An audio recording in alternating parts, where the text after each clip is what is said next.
Assalamualaikum warahmatullahi wabarakatuh. Di sini kami akan mempresentasikan dan menjelaskan tentang konflik sosial yang terjadi karena keberagaman. Saya Gali Rahmatullah, NPM 207110998, dan rekan saya Martaji 207111020. Latar belakang.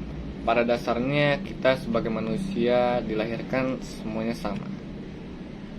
Hal-hal yang membedakan kita yaitu ras, budaya, bahasa, dan hal lainnya. Manusia tersebar di berbagai negara, dan bahkan dalam satu negara pun mempunyai orang dengan banyak perbedaan satu sama lain. Salah satu contohnya yaitu negara Indonesia. Negara Indonesia terdiri dari berbagai suku. Contohnya suku Dayak, suku Jawa, suku Lampung, dan agama yang tersebar di berbagai pulau-pulaunya. Hal inilah yang membuat Indonesia memiliki keberagaman. Lantas, apa keberagaman itu dan apa yang terjadi setelah adanya keberagaman di masyarakat?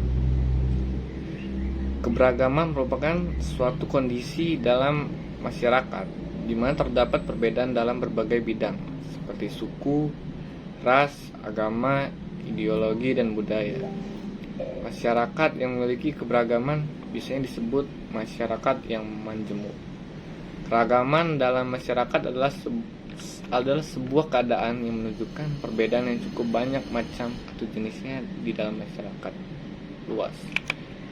Contohnya masyarakat Indonesia. Faktor yang menyebabkan suatu negara memiliki keberagaman: 1. Letak negara yang strategis. Contohnya negara Indonesia.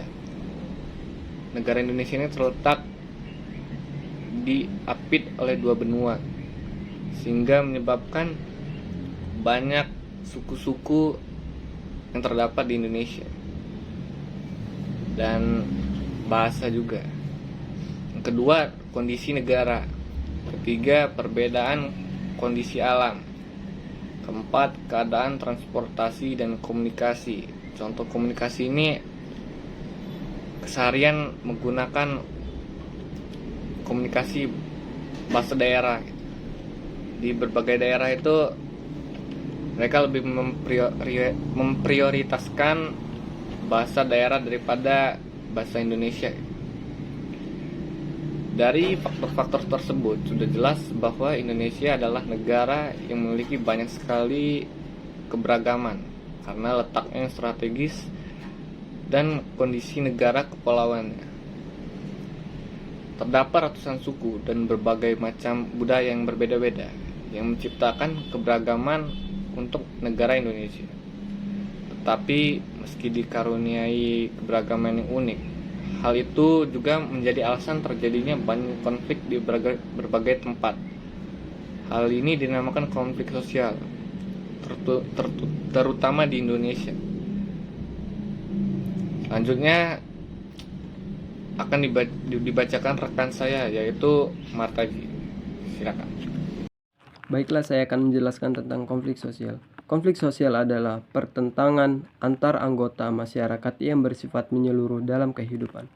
Konflik ini sering terjadi dengan menggunakan perbedaan yang dimiliki orang lain sebagai alasan untuk memulainya. Dengan Indonesia yang memiliki banyak suku, ras, dan agama, membuat negara Indonesia tidak asing lagi dengan konflik sosial.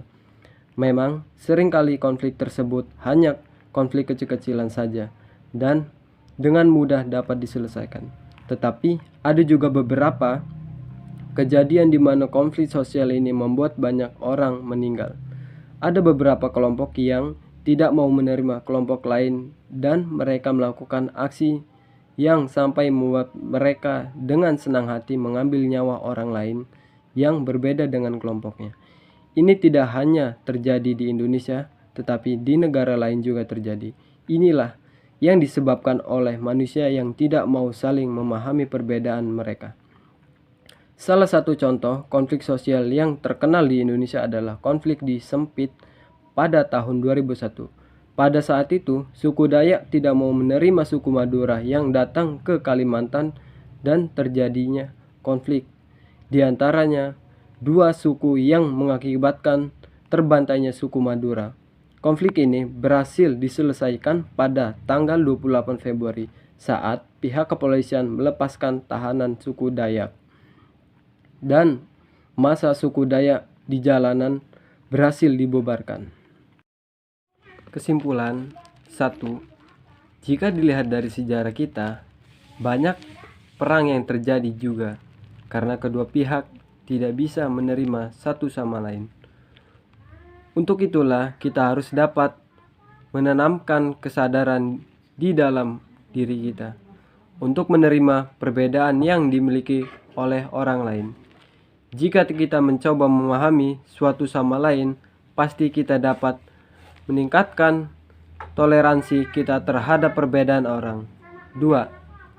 Sikap menghargai orang lain merupakan nilai manusia yang terbaik di dunia, tak ternilai harganya, dimanapun dan kapanpun kita berpergian.